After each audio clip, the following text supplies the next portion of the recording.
Miss me? Beyond the Plate is back with Season 2.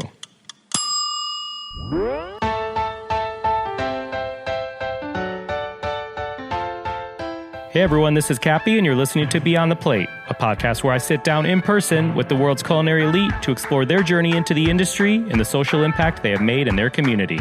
Every episode, we share inspiring stories of what it means to be in today's hospitality industry. Season 2, we recorded live from the 17th Annual Food Network and Cooking Channel South Beach Wine and Food Festival in Miami, Florida, at the Lowe's Miami Beach Hotel. This festival is a benefit for the Chaplin School of Hospitality and Tourism Management at Florida International University, a place near and dear to my heart. Here's what this festival means to me. It was actually my first full-time job when I graduated from school. Yes, I am an alumni of FIU. I've been to 15 of the 17 festivals, so I've seen this from different points of view. My first year, I was a student volunteer at FIU, and then I was hired full-time by Brian Schrager, the founder and festival director, who you'll hear more about in this episode. And then I met Rachel Ray, amongst many other incredible chefs, wound up moving from Miami to New York, in which I went back to the festival as a consultant for a year. And then I started coming back with Rachel Ray. And then this year I recorded the podcast down there. So I've seen this festival from 1, 2, 3, 4, 5 different points of view or so. But before we talk about Season 2, I want to take a minute to thank you all for Season 1. I want to do a little flashback here because we've had some amazing guests, from Rachel Ray to Andrew Zimmern to Rich Melman, the incredible restaurateur here in Chicago, to Scott Conant and Eric Repair and Alice Waters, and I could go on and on. But we also did some live podcasts at Soho House here in Chicago, one as a bonus episode with Chef Tony Mantuano and another one with Gail Simmons. Beyond the Plate was named one of Radio Public's standout food shows of 2017. Thank you very much. But who can forget when we kicked off the season with none other than Rachel Ray, one of the hardest working women in the business. I think if you're happy and proud of where you come from, you are fearless in where you're going, because the worst thing that can happen is you go back to who you were. Or when Andrew Zimmern shared which place in his travels has influenced his life the most. Botswana. I just changed the most there in some really big ways. Since that time when I came home, I'm the greenest son of a bitch. I am greener than the Jolly Green Giant. Or Chef Michael Solomonoff from Philadelphia, talking about hospitality. You know, you can't walk down the block in our city without seeing somebody that needs help. And we preach hospitality on every single level. So Steve and a couple of people from Broad Street came up with the idea of opening this restaurant that was reliant on the backs of this chicken that is food waste, right? Or it doesn't get much better than sitting with Chef Eric Repair in the office at his restaurant in New York City. And when I asked him what 3 words his line cooks would say about him, that's a good question. We should bring one now and put him on the spot and say 3 words about Chef Repair. Ashley, can you send me a line cook that worked with us for at least a year or 2? Someone at the level of Saucier. And I can't forget the time I sat with Chef Massimo Bottura, who once had the #1 restaurant in the world. He looked at me in the eyes and said, "You know, you have a face that reminds me of burger." Come on! Laura. Come on! Cheeseburger, ravioli! Or the incredible Alice Waters, talking to me about what it's like being called a pioneer. I don't really feel like a pioneer because I feel like these ideas have really been around since the beginning of civilization. The idea of taking care of the land, the idea of eating together, the idea of celebrating the harvest. And there was no better way to close out Season 1 than with the incredible Chef Jose Andres. I don't do it sometimes to fulfill other people's dreams, but to fulfill my own dreams. And if you do things to fulfill your dreams and you do it with heart and love, eventually happens that you also fulfill other people's dreams. On Season 2, we sat with more of the industry's best. Here's a little teaser of what we have in store. We sat with Trisha Yearwood in her hotel room at the Lowe's Hotel. She shared what she's craving when she's not eating Southern food. Mexican food. I like all food really, but I mean, I love Italian food. I love Mexican food. I like spicy, so I'll tend to kind of gravitate toward that. And Guy Fieri, we toasted with champagne. Cheers. I drank my champagne, he didn't. And we went live with Giada De Laurentiis while thousands of people around the world watched on Facebook Live. I may have gotten a little nervous, but all was well in the end. You're a great interviewer, very calm and collected, and like you move it on to the next very, very seamlessly. And by the way, to the person who commented on Facebook Live that Mr. Apple computer needs a tan, thanks. You made my wife's day. Anyhow, you're in for a treat this season. And I want to give a couple words to our partners/sponsors for this season 2 of Beyond the Plate. So there's a few names you'll be hearing throughout this season. 1, to our presenting sponsor, Martin's Famous Potato Rolls. Thank you for your commitment. I'm a true fan of your product as it makes any burger better. 2, to Sir Kensington's Condiments. Again, I'm a true fan of your product, and I can't wait to share more of what and how I use. And to the National Mango Board, thank you. My wife is a huge mango fan and sends me on runs to the grocery store often to pick up mangoes for her. And to Isle 8 by Flavor Gallery, thank you for supplying our guests with hats and t-shirts. And to all of our sponsors, I look forward to sharing more with our listeners about your products and how you all give back to your community. Some general housekeeping to go through. You can expect a similar format to Season 1 with Beyond the Plate. We'll be launching our episodes every Wednesday morning. We'll stay true to our shorter recipe read segments that we like to call Just the Plate, doing those every other week. And we will be doing some bonus episodes when there happens to be a 5th Wednesday in the month. Why listen and subscribe to Beyond the Plate? I truly believe that we are providing a platform for chefs to share an insightful story of how they got into the industry and how they give back to the community. They all give in such a huge way, and I hear these stories day in and day out, and I think they need to be told. A lot of these chefs are known for what they put on a plate, and people come in and out of their restaurants, but beyond that, there's so much more they do for the community. And I'm excited for you all to hear how each of the people we've interviewed gives back to their community. We've also received a lot of praise from people in and out of the industry. I've received multiple messages from people who said they got teary-eyed taking the subway in New York City listening to the Michael Solomonoff episode.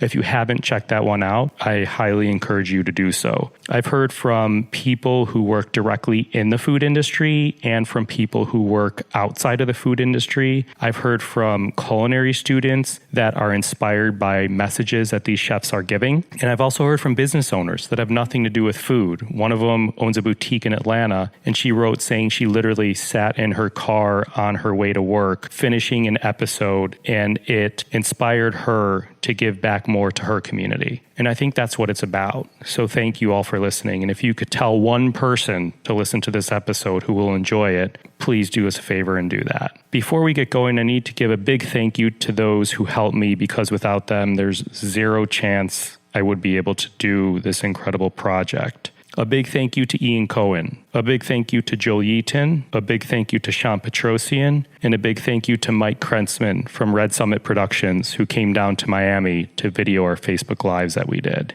So without further ado, while we're excited for our big opener when we start going beyond the plate with some of the biggest and the best in the food industry, there's one guy all of you may not know, but all of the festival guests definitely know. It's Brian Schrager. We went live with Lee on Facebook, so check out the Beyond the Plate Facebook page to see that full interview. Lee's going to set the stage for us because, after all, if it weren't for him, there's no South Beach Wine and Food Festival. He's the Senior Vice President of Communications and Corporate Social Responsibility at Southern Glazer's Wine and Spirits. I have a personal connection to Lee. He hired me out of college. It was my first full-time job. I wouldn't be where I am today if it weren't for Lee. He created both the Food Network and Cooking Channel South Beach and New York City Wine and Food Festivals, which together have raised more than $37 million for charity. He's the author of 3 cookbooks, and his philanthropic endeavors span very far and very wide. So please enjoy this conversation with Lee Schrager. And starting March 7th, we go beyond the plate for Season 2 with Giada De Laurentiis. We're here live at the Food Network and Cooking Channel South Beach Wine and Food Festival at the Lowe's Miami Beach Hotel, and we're going to get right into it. Lee? Andrew, Kappy, as we used to call you. Do they still call you that? They do. Oh. So this is your baby. Well, you were my baby. Yes, I was baby. Yes, you were one of my babies. So it's really, I'm proud to see what you've done. Thank you. I want to rattle some of this stuff off because it's extremely impressive. It's a 17th festival.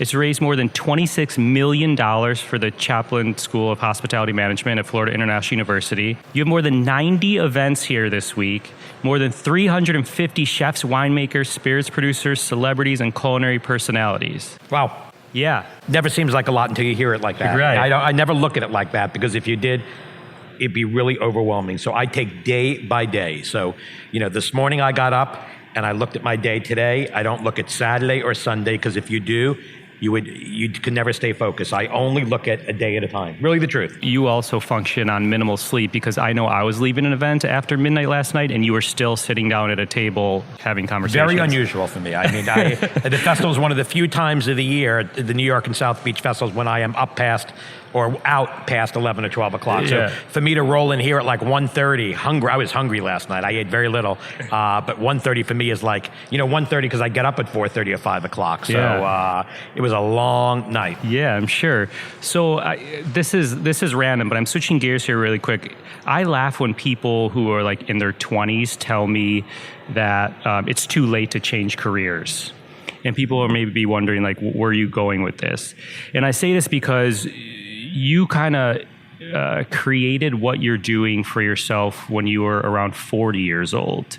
And you were working in a hotel, and you wrote a letter to the owners of what was Southern Wine at the time, now Southern Glazers, basically writing your job description. I heard the story when you spoke at FIU and I was a student. As you said, I mean, I've really only had 2 jobs in my career. I spent 20 years with Intercontinental Hotel, and then I've been at Southern Glazers almost 20 years. That's 40 years. I don't, I'm expecting there probably will not be a third trilogy for me. I'm expecting this will probably be it. But you're right. When I turned 40, I wrote, because when I turned 40, there were no emails. We didn't have I don't think we had cell phones. I hate this guy. I really sound so archaic, but I don't know that we had cell phones 18 years ago. But I remember sending a handwritten letter to Wayne Chaplin, who is the CEO of now Southern Glazers Wine and Spirits, and I had known him for years, and I knew his family, and I wrote him a letter, and I'd done work for him and events for him over the years, and I said, hey, I think that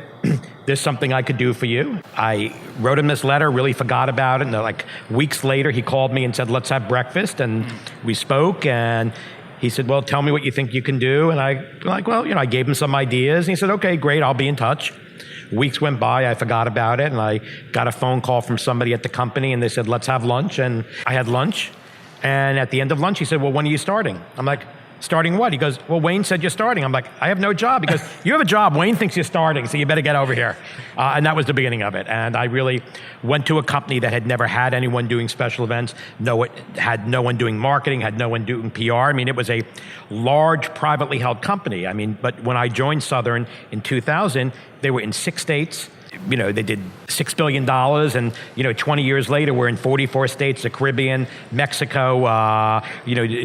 Privately held company doing significantly more than $6 billion today, and it was exciting. Although the company was 30 years old when I joined, or about 26 years old, I really got to be part of that big growth period. I'm not responsible for it, but I was part of it. And I really helped develop an image and a profile for the company that was incredibly philanthropic to begin with, and really helped direct them and guide them on, great corporate social responsibility and giving back. Things they always had done, they just didn't know what to do with it and how to take it to the next level. So every city has a festival these days, and I remember working with you back in the early to mid 2000s. I feel like we used to get a call every single week from so-and-so in Anywheresville, USA, because people thought it was such a, we could do one of these in our city. What makes SoBe so special?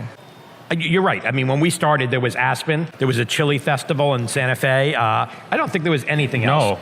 No. I really don't. And now today, every city, you name it, every county, has multiple. Every borough has a festival, and it's great. As I said, not everyone's into fashion, not everyone's into arts, everyone's into food, and it's great to see.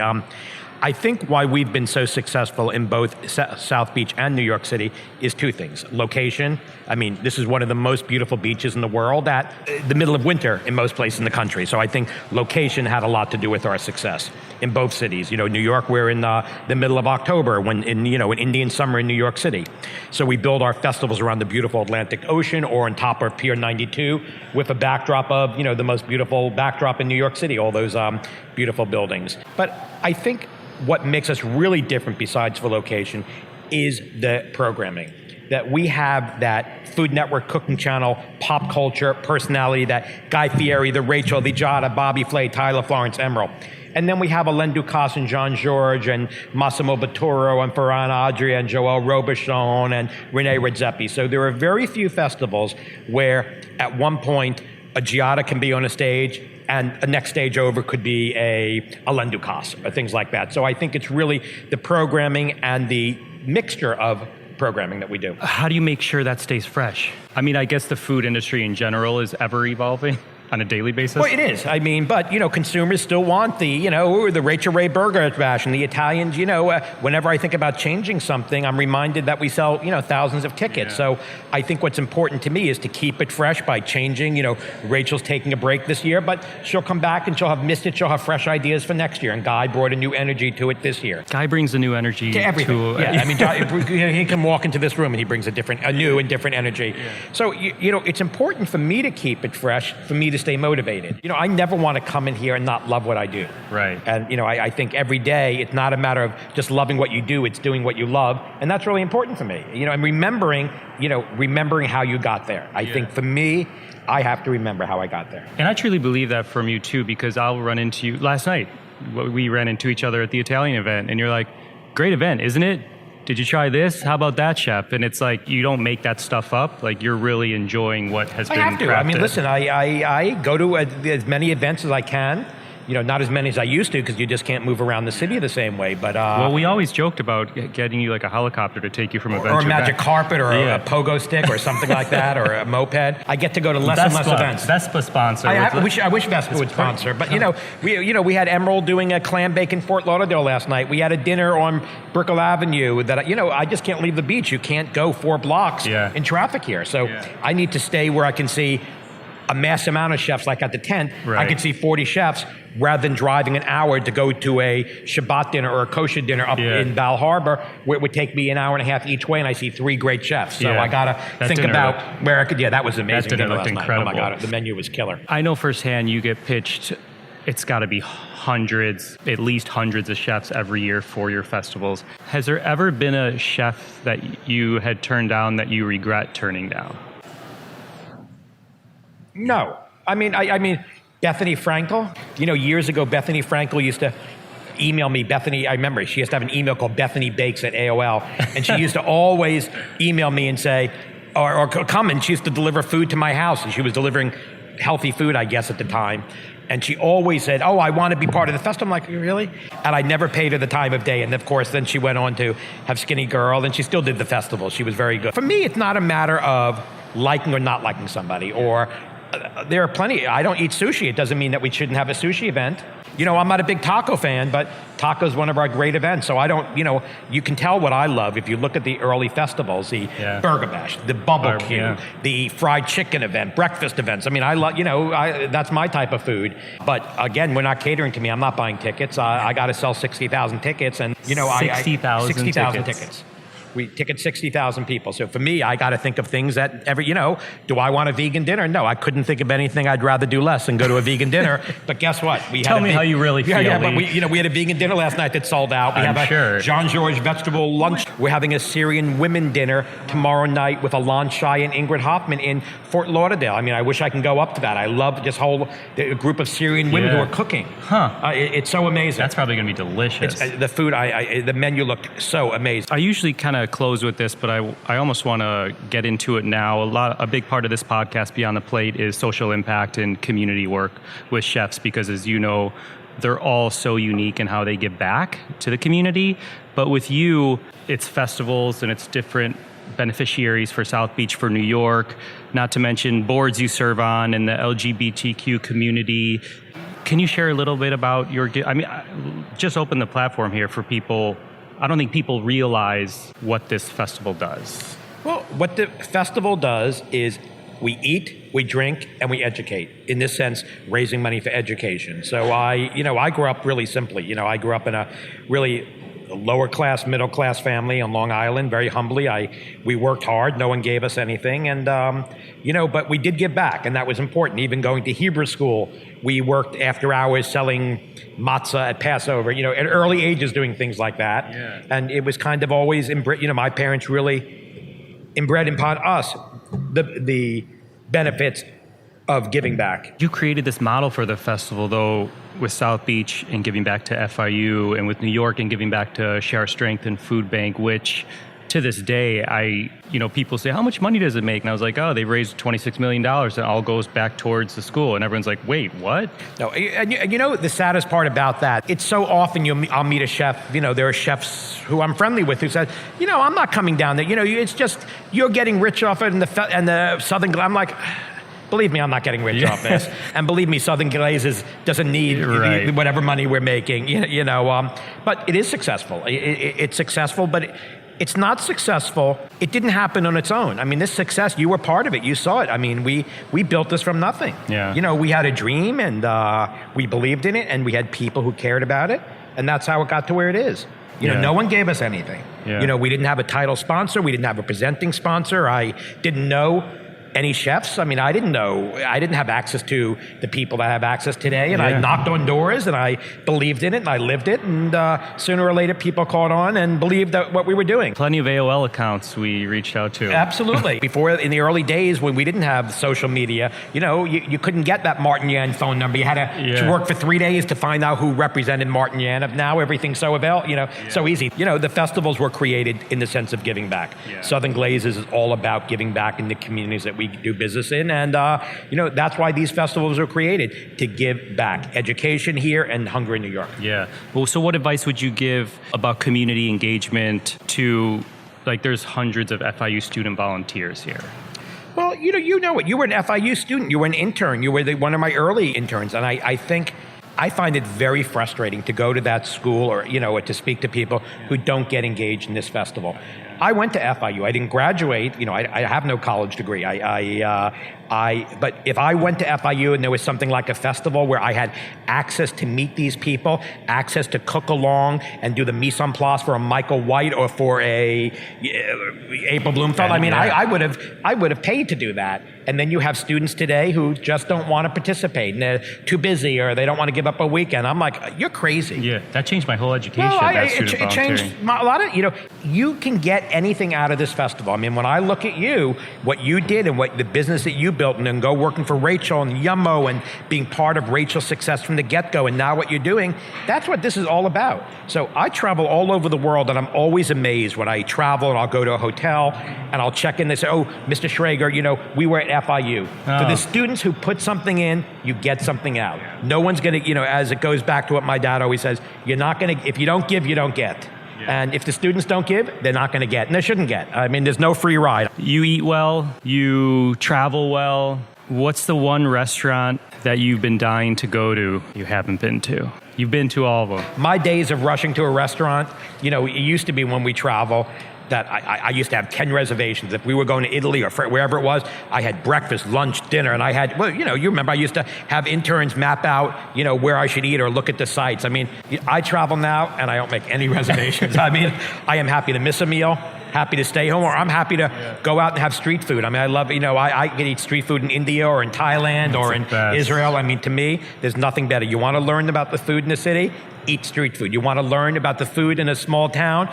Ask the driver. You want to learn about where to get the best fried chicken? Ask the mail person. Yeah. And that's exactly, I still do it today. I never go to a city where I don't ask an Uber driver or Lyft driver who has the best breakfast. And I always go. Yeah. So but you always have your finger on the pulse in the industry. Are there any chefs that you have your eye on that you would like to have down? Whether just for the festival or just in general? Yeah, I guess, I guess the question is there anybody who I've wanted at the festival who I haven't had? No. Honestly, I mean, there's nobody. If you look at Rene Redzepi, he's been down here. If you look at Daniel Hume from 11 Madison Park, he's done the festival. If you look at Ferran Adria, we honored him at this festival. You look at Massimo Bottura, he was down here last year and he'll be at New York this fall. You look at Yotam Adelenge, I mean, we've had him. I mean, if I can connect with them, I can normally get them. If their schedule works, we can get it. For sure. You've seen chefs go from, since we started the festival over 15 years, you've seen chefs go from 0 to 60 Well, more importantly, I've seen chefs go from 60 to 0. And I think that's more relevant today. But do you think TV's changed that? Or how? I mean, you have Food Network here. Of course. I mean, if you look at, Food Network made this food. I don't care what anyone says, and I'm not saying it because they're a presenting sponsor of our festivals, but Food Network, we rode the wave of success of the Food Network. I mean, I watched that Food Network when they were open, when they first started, and I watched every show. I remember the first time that I saw Paula Deen. I remember the first time when I saw Rachel on TV, and those Tyler Florence in the early days, and Michael Chiarello. I mean, those are, and I made a point. We wouldn't have Celebrity Chef today without the Food Network. They gave these chefs or personalities, a lot of them weren't even chefs, they gave them the platform. If you look at when, my growing up, it was Wolfgang Puck, and he never got TV because people couldn't understand him on TV. I mean, unfortunately. Yeah. But he's an amazing talent, and still today, Wolfgang's one of those chefs who wants to be in a kitchen still. Yeah. Very unique. Wait, what would you be doing if you weren't doing this? What would I be doing? I'd probably be a waiter. Yeah? Yep. You still love the buzz of the industry. My best job I ever had was being a waiter at TGI Fridays. I loved it. Really? Yeah, my best job. Long Island? No, the first one here in Fort Lauderdale. The first one outside of New York City on Commercial Boulevard in Fort Lauderdale. I was in school. I was going to FIU in the mornings, and I worked at TGI Fridays in the evening. And this is 40 years ago. 38 years ago. When was the last time you were at a Fridays for some At Jack an Daniel's airport. chicken strips? No, Not that I've been there. But when I worked at Fridays, the potato skins, we came in, we baked the potatoes. When I was in the kitchen first, we scooped it. They were fresh. Now you go and everything's frozen. The chicken mushroom, MCM. Right. We used to, those were fresh. Now it's all frozen. Fridays was great food. So I would be a waiter. Yeah. You know what? I loved going in. I loved taking an order and not having to write it down. I mean, I could take an order. Well, 40 years ago, I could go to a table of 12 people and didn't write anything down. I couldn't write down. I couldn't remember one thing today. But I love coming in, filling up my salt and peppers, cleaning up the dressing area. And then I love the buzz of a busy restaurant. And I love at the end of the night going out and spending all the money we made and getting drunk and going home and starting the next day. Yeah. I mean, with no responsibility. So I think I'll end my career being a waiter. So you grew up on Long Island. Describe young Lee Schrager to us. Well, as I've met, we were not privileged. I had a paper out. I delivered papers every morning, the Daily News. Growing up, so before school, I delivered papers. After school, I delivered newsdays. And on weekends, I worked at a Chinese restaurant doing packing up Chinese food. When I was 12 and 13 years old, my dad in the winter used to drive me on my paper route to deliver the papers. And, we grew up with the work ethic that, my parents couldn't give it to us, and if we wanted it, we worked for it. I remember the Baldwin brothers lived in the next block, Alec Baldwin and his brothers, and I used to deliver papers for him. He lived in this really kind of rundown house. They never paid. They never, like every week on Friday, you'd go to collect. It was probably 40 cents. Yeah. That's really what it was, and 40, 50, I don't know how many years ago. That's so funny. And you go in, then every 3 months, they'd give you like a $5 bill for all the money they made you. And every time I now see Alec Baldwin a lot, I always remind him that they owe me my last paycheck. That's funny. Did you cook growing up? I did cook. My mom was a good cook, and I was around good. When my parents used to go on vacation 1 week a year growing up, we used to have a friend, my parents' friend, used to come and babysit for us and watch us. So 1 week a year, my parents went away. And a lady named Mrs. Catanzaro, we used to call her Mrs. C. Yeah. And she was a great Italian cook. And it was the first time I ever smelled fresh bread and yeast. And she really taught me how to make gnocchi and how to bake bread and how to make pizza. So my mom is a good cook, my Mrs. Cat. So we grew up with a love of really good food, simple food. I mean, which is why today I still eat very simple. But my mom is a really good basic cook. Do you still cook? I do. I cook in the summer when we're out in Long Island because you can get it and it's fresh and good. It's hard. I'm up at 4:30 in the morning. By the time I get home at 6, you're tired and it's easy to go out. And for me, I don't eat out because I'm hungry. I eat out because it's a way of life and I get to see people and try new things. Yeah. Let's do a fun speed round. What did you have for dinner last night? Nothing. We were at the Italian event, and I never eat it. I very seldom eat at our events, but I came home at 1 o'clock in the morning and ate a Kit Kat bar. Favorite place to sit on a day off? In our home in Coral Gables, we have a garden room where I love to sit and kind of look at the yard, and I can watch the dogs playing outside. What's your next vacation destination? We are going to London and Madrid in April, and we're going to go to California a week after this festival. Nice. Last time you ate fast food? Oh, God. Today. Yeah, I had a fried chicken sandwich. What are you talking about? Yeah, I'm a wrong person. From where? Yardbird. They delivered the food in the hospitality suite. Not fried food. I mean, not fast food, but yeah, I eat fried. I mean, I'm not a. You know, I love fried chicken, so it's hard for me to pass a Bojangles that I can't pass a Bojangles. And I was really upset when KFC ran out of chicken in London last week. What is that? I don't know, but I was like, really? I would have been really annoyed if they had no chicken Seriously. and just got those, Parker House rolls, right? What actor would you want to play Lee Schrager in a movie? Well, I never thought about that. I don't know. I think probably Hugh Jackman. Nice. All right, sir. Thank you. My pleasure. It's great to be on your show, Andrew, and I can't tell you how proud I am to see what's become of you. I appreciate didn't have it. great faith that you were going to go far. Well, you've taught me a lot. Honesty, persistence, authenticity. Always make sure there's a goal and objective in mind, and I use it all often. So thank you very much. It is my pleasure. What's next for Lee Brian Schrager Enterprises? Lee Brian Schrager, today or in general? Both. Wow, I don't know. Next, I don't know. I want to enjoy life. Yeah. Today. Enjoy life. I'd like to enjoy life today. I don't think I'll enjoy it as much today as I will after the festival, but as I said, you take one day at a time, and you got to love what you do and do what you love. Yeah. Thank you, sir. Good to see you. I appreciate it. My pleasure. And since I love a good quote from Lee Schrager's parents, a quote from his dad: "If you don't give, you don't get." It doesn't get more simple than that. Thanks again to Lee Schrager. Find more on the South Beach Wine and Food Festival at sobwff.org. Join us for our Season 2 opener with Giada De Laurentiis. Find me and keep up to date with this podcast across all social media platforms at On Kappy's Plate, or go to BeyondThePlatePodcast.com. Beyond the Plate is on Twitter at BT Plate Podcast and Facebook. Season 2 of Beyond the Plate is presented by Martin's Famous Potato Rolls. This episode was produced by myself, along with Ian Cohen, Joel Yeaton, Sean Petrosian. Big thank yous all around. Our music has been composed by Goldford. As always, a big special shout out to my wife, Katie. Please rate, review, and subscribe to this podcast on your listening site of choice. Thank you for listening to Beyond the Plate. I'm Kappy, and remember, there are never too many cooks in the kitchen.